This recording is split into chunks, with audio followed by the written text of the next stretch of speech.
Ha, sənətkar nətərdir vəziyyət? Vəziyyət deyil belə. Neyinizə gene kesib Əməliyyat niyə belə cərrahi əməliyyatı?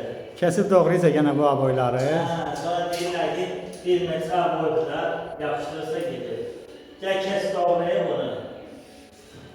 Bulan Sonra əsas bunu vurasan gedir. səhnə də eynidir, aralar da eynidir. Ona görə deyəsən ha. Bunu yapışdırırsan gedir. Bəli. Üçü buna deyirlər, üçü birində.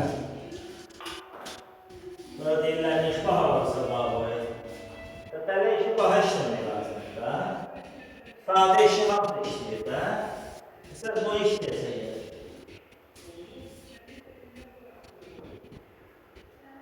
Maşallah, maşallah. Əladır. Aboyumuz super.